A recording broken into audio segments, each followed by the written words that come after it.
kita coba untuk pembahasan PTS Gasal Pembedahan Sasis ya. Jadi kita bahas soal-soalnya.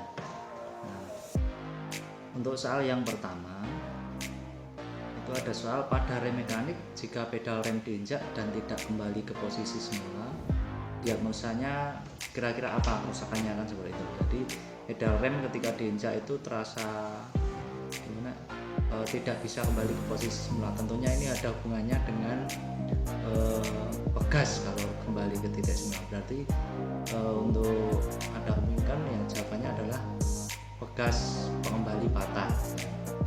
Kalau gerak bebas terlalu besar itu dia akan lambat pengeremannya, sedangkan gerak bebas terlalu kecil dia akan pengeremannya terlalu singkat atau seret, gesek terus. Kalau kampas rem kotor dia hanya biasanya ada bunyi berdecit. Kalau hubungan rem berkarat dia biasanya seret juga, tidak bisa di rem gitu. Jadi jawabannya bebas kembali kemungkinan patah seperti itu. Nah, soal berikutnya itu batas servis keolingan pirangan cakram ada 0,3 mm. Dari hasil 0,3 mm itu mana dari pengukuran ini yang masih bisa digunakan. Nah, perlu diketahui bahwa cakramnya keolingannya batas servisnya 0,3, berarti yang dia harus diganti jika lebih dari 0,3 mm kan. Nah, dicari jawabannya yang di bawah 0,3 mana? 0,3 mm. Nah, paling kecil di bawah 0,3 adalah 0,29. Ini semua di atasnya. 0,4 itu berarti 0,40 sama. Untuk selanjutnya, ketika pedal rem diinjak, panah pada plat indikator ini melewati tanda segitiga di sini. Nah, jadi ketika rem diinjak itu dia tandanya melewati. Nah, itu artinya apa? Berarti ketika ini diinjak, nah, itu kemungkinan kampas rem sudah aus. Nah, jadi kalau kampas rem masih tebal, dia tentunya tidak akan melewati garis ini, kecuali ini pemasangannya salah, kan seperti itu.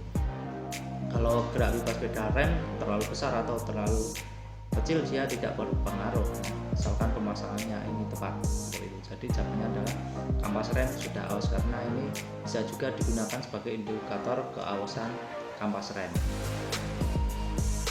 Lanjut soal berikutnya.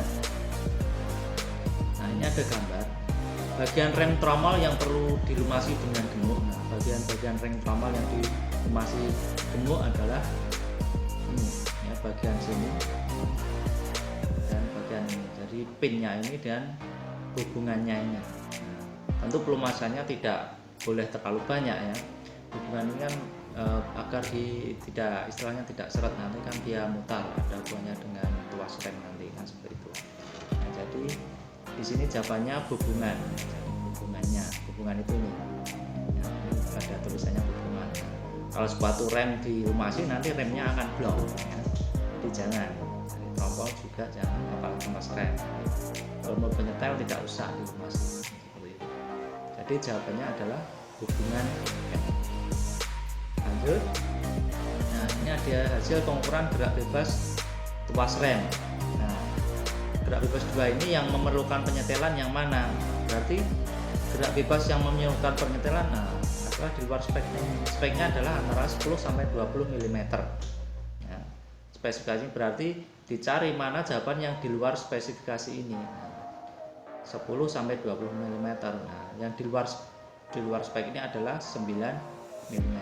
Kalau 9 mm berarti dia terlalu kecil gerak bebasnya, kan seperti itu. Berarti diperbesar seperti itu. Lanjut. Nah, berikutnya adalah penyebab piringan cakram melengkung. Nah, jadi cakram itu piringannya itu bisa melengkung, sebabnya apa? Kalau minyak rem kurang sih tidak berpengaruh, biasanya minyak rem kurang dia agak ngeblong atau agak dalam, kan seperti itu. Kemudian kalau udara palsu dia juga itu tadi, jadi empuk kan gitu. Di rem itu seperti tidak ada tekanannya. Kemudian kalau piston silinder out dia juga pasti ada kebocoran. Kalau brake lever bengkok, brake lever itu tuasnya bengkok itu tidak pengaruh ya.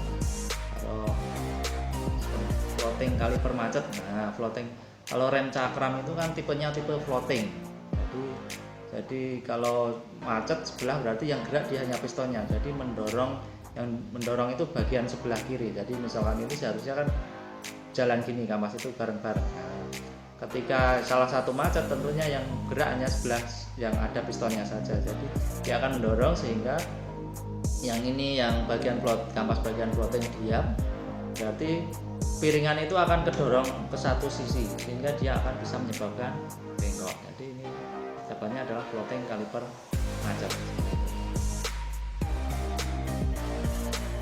Kemudian penyetelan combi brake system. Penyetelan combi brake itu adalah ketika tuas rem di belakang atau sebelah kiri ditekan, itu otomatis yang rem depan juga ikut ngerem kan, seperti itu. Jadi combi brake berpaduan antara rem belakang dan rem depan. Nah, penyetelannya bagaimana?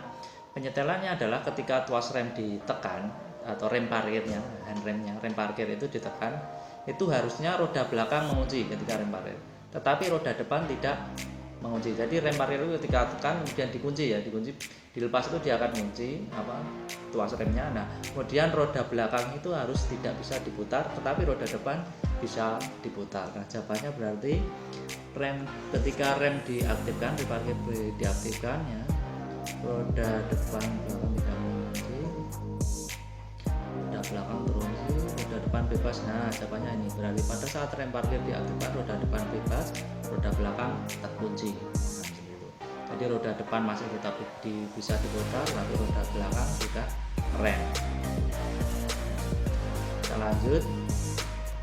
Batas servis volume minyak rem pada reservoir ini. Nah, itu kan biasanya ada dua garis atau satu garis ya. Kalau dua garis itu dia ada upper yang atas, kemudian lower yang bawah. Kalau yang upper itu batas maksimalnya, kalau lower batas minimal. Tapi kalau ada cuma satu garis, dia adalah batas minimal, lower kan seperti itu. Jadi lower level atau batas minimalnya itu.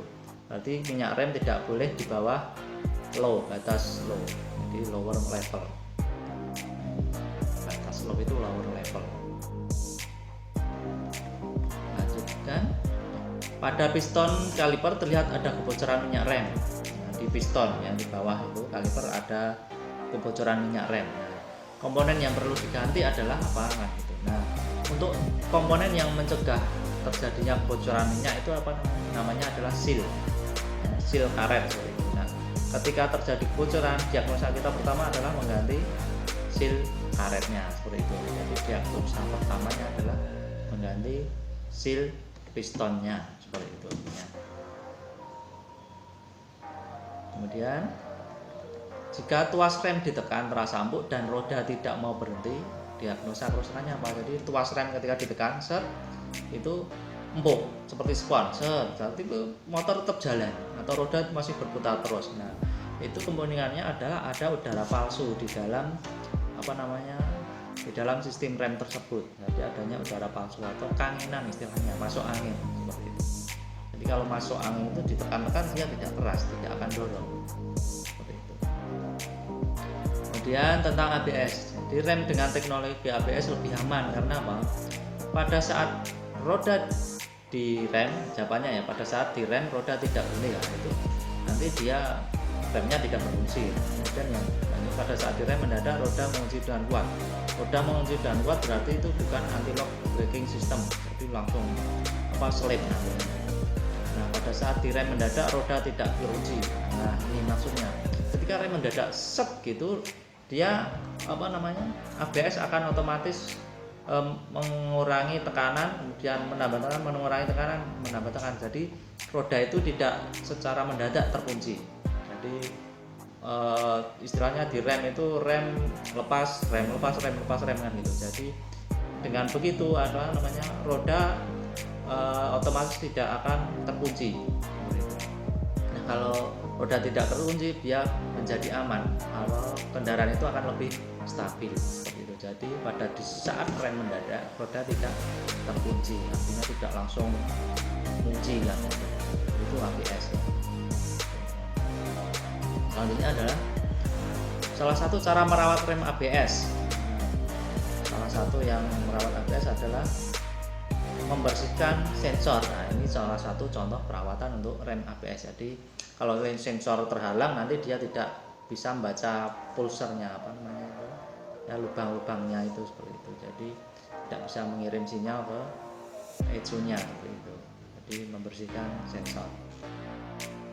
Kemudian kalau mengganti piston, mengganti seal piston ini jika ada kerusakan ya, jadi bukan perawatan. Kalau menarik tuas rem berkali-kali tidak dianjurkan kalau rem ABS ya. Jadi nanti bisa merusak sistem dari rem ABS. Kemudian lanjut proses pembuangan drum palsu pada sistem hidrolik dinamakan air bleeding. Jadi membuang udara palsu itu pada sistem rem itu kita namakan air bleeding. Kemudian gerak bebas pedal rem di bawah ini yang memerlukan penyetelan. Nah, ini sama tadi ya. Untuk speknya, spesifikasi rem belakang itu adalah antara 20 sampai 30 mm. Jadi gerak bebasnya itu antara 20 sampai 30 mm.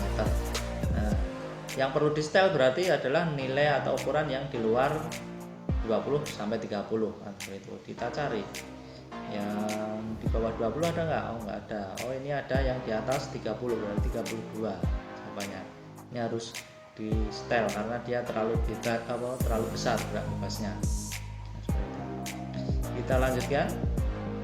Setelah melakukan overhaul master cylinder, proses bleeding sering mengalami kegagalan. Nah, hal ini disebabkan oleh kalau piston masih baru itu tidak berpengaruh, minyak rem tidak sesuai spesifikasi itu ya tidak begitu berpengaruh ya. Jadi hanya pada titik didihnya nanti pengaruhnya.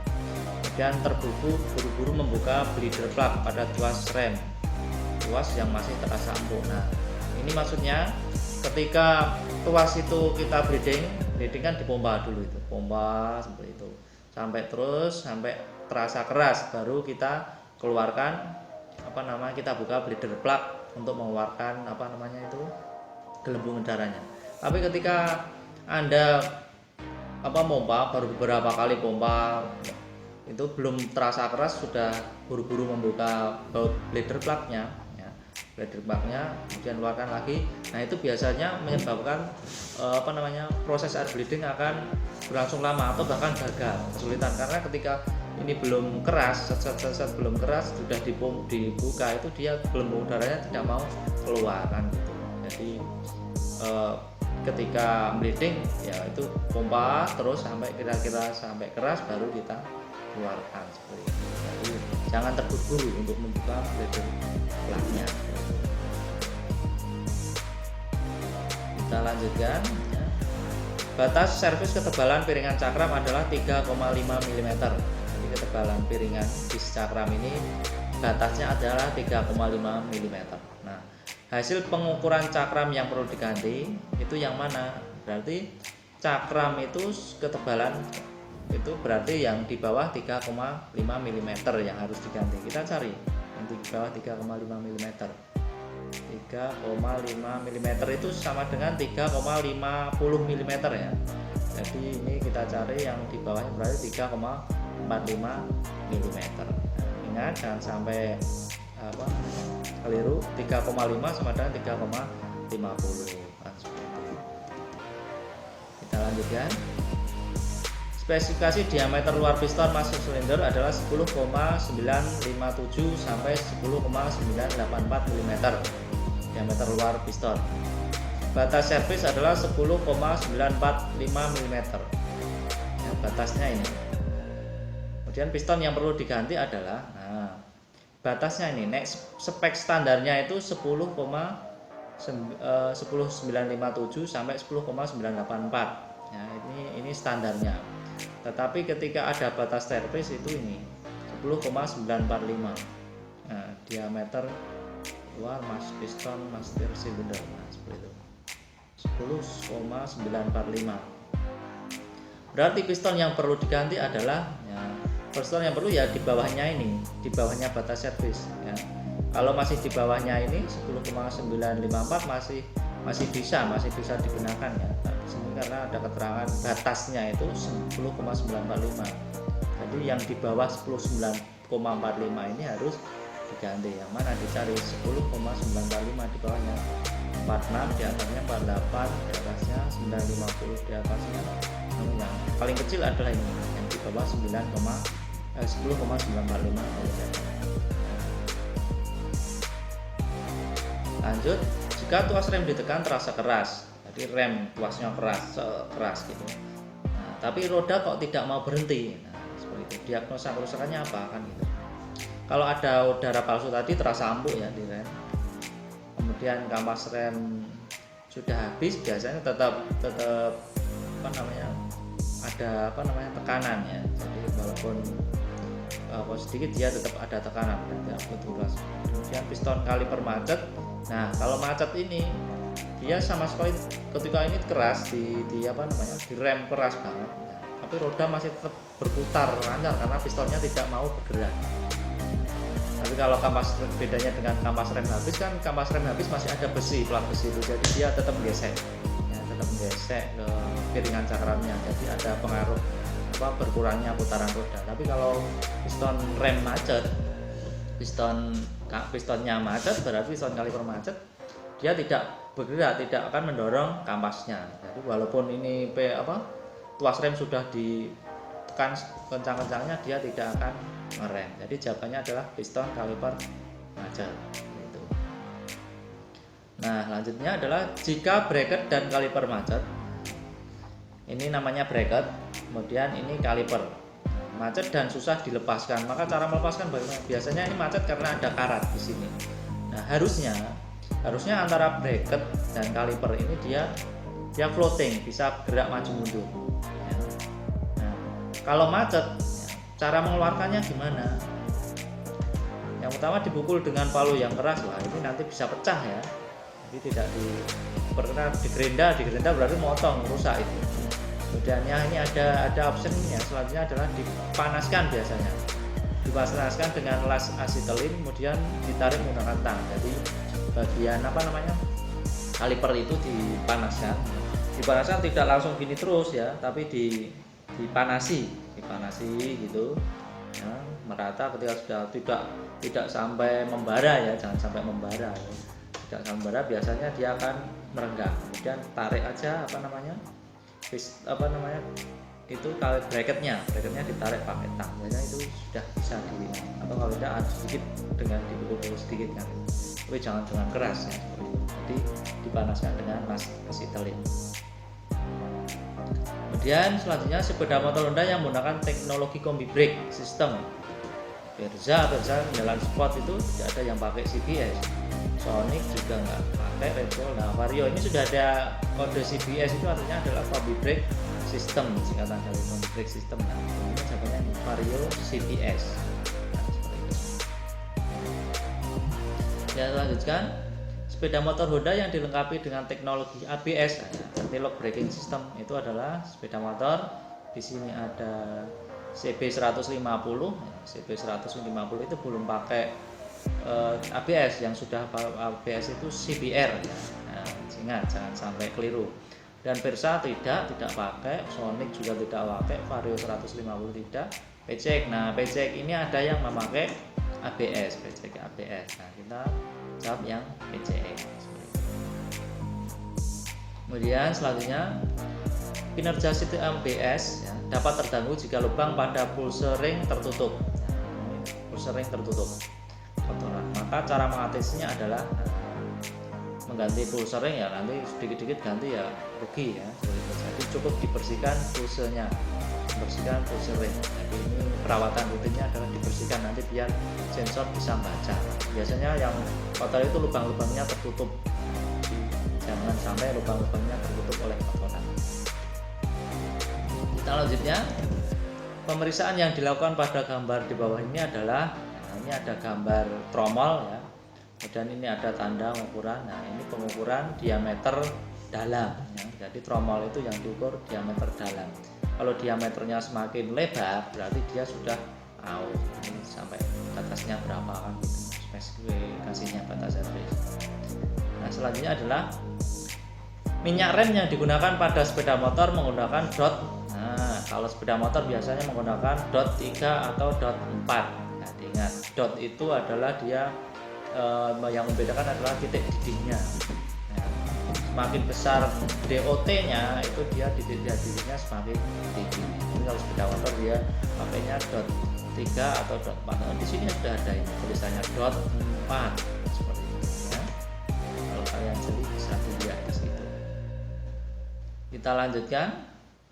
Salah satu kerusakan yang sering terjadi pada rem cakram adalah muncul suara berdecit ketika proses pengereman. Hal ini disebabkan, jadi ketika direm itu ada suara cicit. Nah, itu biasanya adalah dia ada kotoran pada kampas atau terdapat debu pada kampas. Nah, itu jadi menimbulkan suara decitan. Nah, ya solusinya adalah kita bersihkan seperti itu. Kalau terdapat minyak ya itu tidak ada suaranya tapi ngeblong. Minyak rem berkurang juga tidak berpengaruh dan palsu tadi tidak bisa dikirim. Sudah selesai, kemudian kita submit. Nah, kita submit, kita kirim. Itu hasilnya.